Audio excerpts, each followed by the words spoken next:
Hi, I'm Doug. And I'm Kathy. And this is Maggie May. Join us as we follow the moon. Today we're going to pick up in our second part of not only preparing for full-time adventures, but actually going into full-time adventures.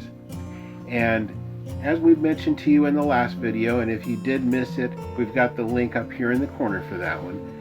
But we had went into a Georgetown Class A 38-foot motorhome and got that with the intention of going full-time. Things were going along well.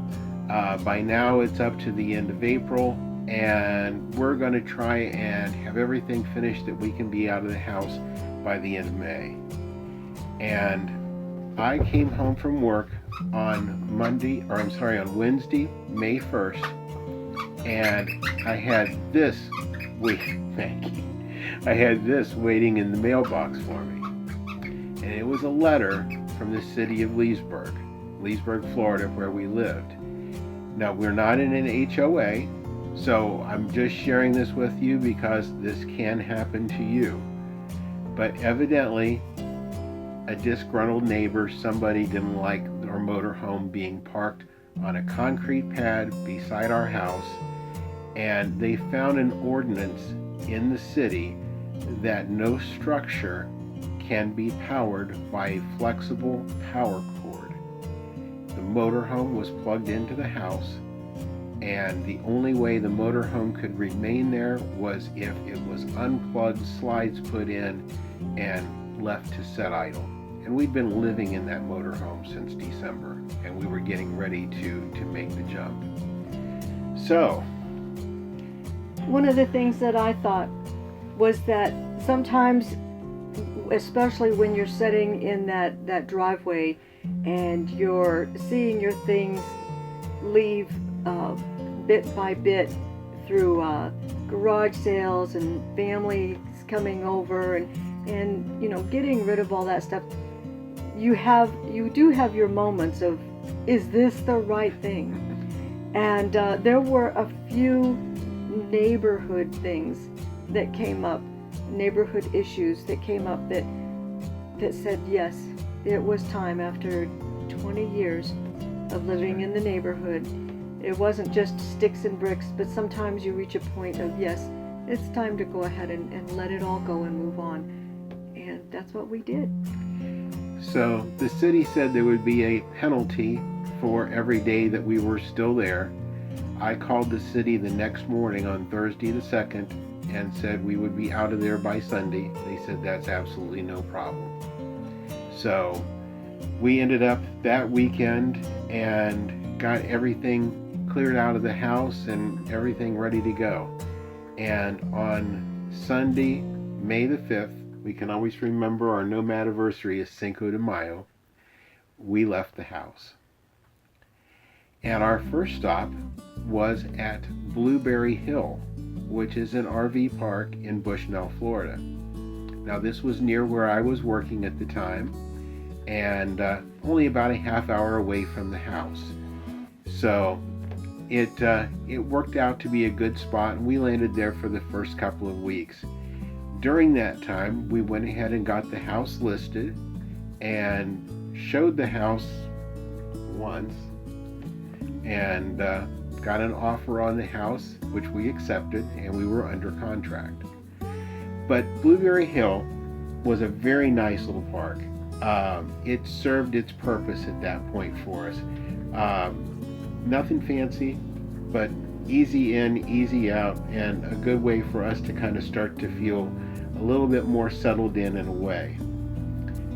And Kathy caught a video we want to share with you of Maggie when she realized at Blueberry Hill that when she looked out the window, it didn't look like the window she had been looking out of for the few months beforehand. Maggie just realized that she can see out the window. She's been jumping up on all the seats and looking out the windows to see all the other motorhomes. What, Maggie? Hey, You want to get up? There she is, looking out the window. Hi, Maggie. What you see out there? Is that our neighbors? What are you looking at, Maggie?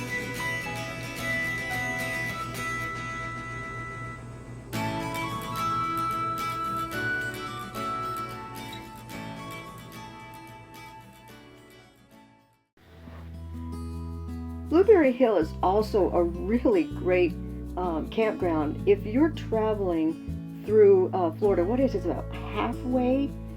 Not quite, from there to down to Tampa. And it's just off of Interstate 75, so it's, again, easy in, easy out.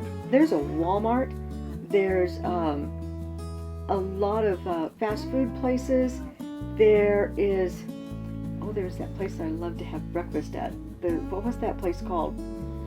Dogs, something or other.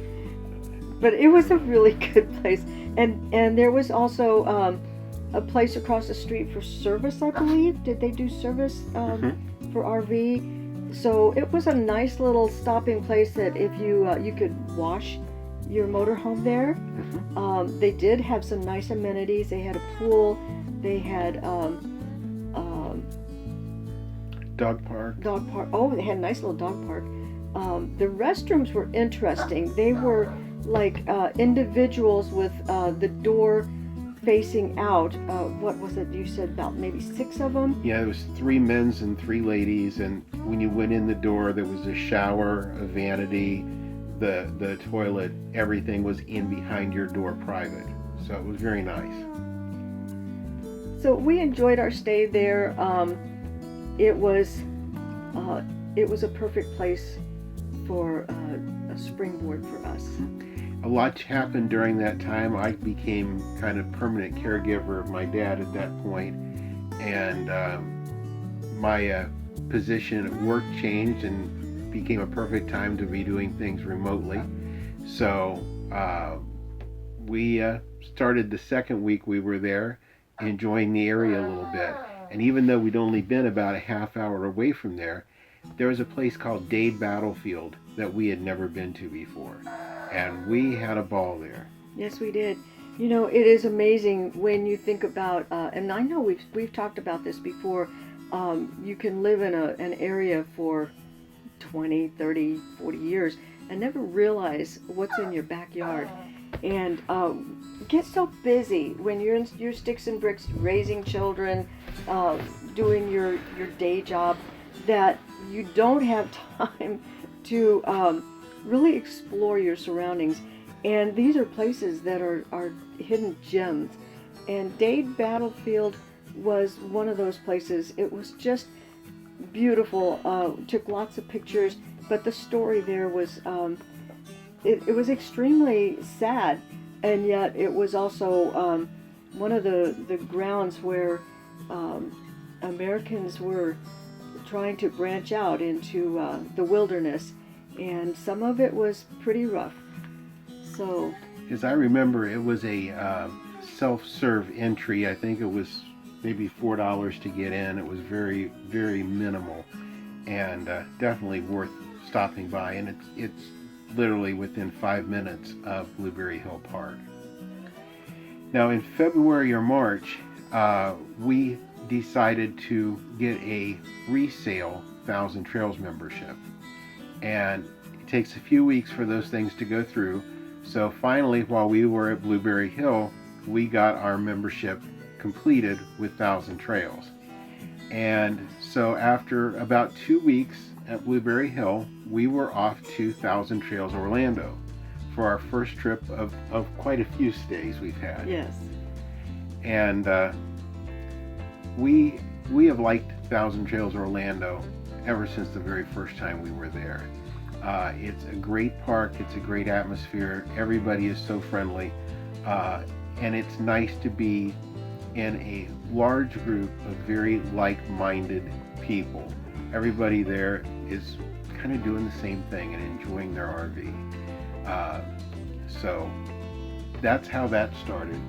Lots of wildlife around that park. And not so wild. It was domesticated. The field behind it what is I should say was, it has been help me out here.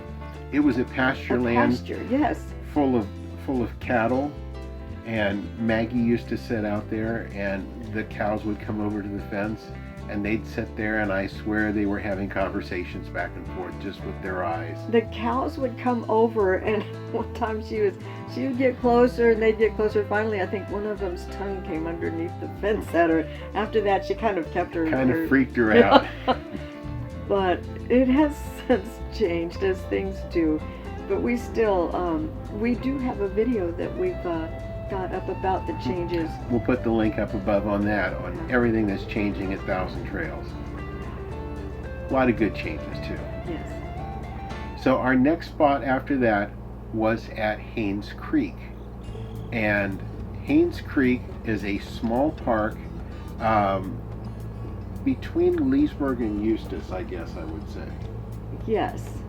And it happens to be in a location that you drove past for twice a day for several years. Years and years, and never saw. You know, it's funny when you're not camping, that you can drive right past hundreds of wonderful campgrounds and never even see the sign. You just drive right past it. Never see. There's a little joke about that. There's a long story about that. But it was a older park. Again, quite a few permanents in there, but the permanents were very accepting of the transients like us coming in and out of there, and it was a real nice little change of pace. It was quaint and lovely. It was really a sweet little campground, and the people we did meet there, they were just very close, tight-knit, and like he said, very welcoming to those of us who were just coming to visit. But the creek, Haines Creek itself, ran alongside there, and it was just pretty as could be. Beautiful dock. Yeah. A lot of hawks. Keep your eye on small dogs. That's right. That's right. So after Haines Creek, one of the next parks we were at was Clerbrook Resort. Now this is an Encore park, and this is when our Encore membership, our Trails collection kicked in with Thousand Trails. And our first spot there was Clerbrook. It is an RV and golf resort. It's about 1,000 sites, if I remember right. It's a big park, and it's divided up into, I believe, 4 separate sections, or almost like 4 separate villages around there. The first couple of times we were there, we were in kind of on top of a hill, and the last time we were in a lower area that was really nice. But it's again close to where my dad lives. It was very convenient for us, and very pretty park. That also was one of the times that I spent a couple of days up on the ladder and completely went through and buffed the paint on the Georgetown and coated it with F11, and looked like brand new. One of the things they had was that dog trail. They called it a dog trail, but it was really a neat little nature trail that started out just by their dog park and then went around the outside of the campground. But as you traveled around through it, it went through a lot of trees and brush, and so you really didn't see a whole lot. You just felt like you were going through this little wilderness area, and we actually did not take the whole thing because it did go a long way. That's right. Now after Clerbrook, in between Clerbrook and Thousand Trails Orlando on 27, there is, I don't even know what you call it. It's called Showcase of Citrus. And part of it is tourist attraction, part of it is old-fashioned Florida roadside stand, part of it's a petting zoo. It's a little bit of everything. But they've got these giant 4-wheel drive swamp buggies that'll take you on a tour of Florida backcountry. It scares me to think about where that thing goes, because that thing is huge. They've got local salad dressings, fruit preserves. Several local microbreweries have their beer and actually have wine there. It's just a really unique place, and all kinds of animals out there. It's a free attraction other than what you spend there in the store. It's definitely worth stopping by. I love their honey. I get the honey there. He gets me the honey there all the time. And we have gotten some of the salad dressing, and I did pick up a couple of air plants. Now, something I've done over the years is I've gardened, and I'm very proud of my gardening skills. But my gardening skills don't transpose over to plants that feed on air. I don't know what happened. They died so I quick. couldn't keep them alive. So my plants now are silk and plastics. The next thing that happened on one of our next trips back to Thousand Trails Orlando is I made an evening run over to Publix. It was 7 in the evening. It was beautiful out. And our little Fiat, that little Toad, had a convertible roof on it. Hit the button on the convertible top. The top goes down, but it makes a couple of funny crunching noises on the way down. And then it wouldn't come back up. And there are plastic parts in the convertible top that when they break, the only way to fix them is to replace the entire top, which was going to be a $4,500 repair. And that's when we got a new Toad. We found a real nice 2016 Hyundai Veloster with 7,000 miles on it, and that became our Toad. And that's what we have to this day. Pardon me. Yeah, her trip to get Maggie. So, as soon as we got the Toad, that weekend we decided we wanted to take a day trip. And we were looking around for what was going on in the area. And there was in Tarpon Springs, Florida, an event called Hippie Fest. And it was a lot of Volkswagens, a lot of cool old cars, which really attracted me. And Tarpon Springs and the Sponge Docks is such a fun place to go anyhow, and the Greek food. And a couple of old hippies. And you have a very good friend that lives over there. We met up with her. So we spent the weekend in Tarpon Springs over at the Sponge Docks.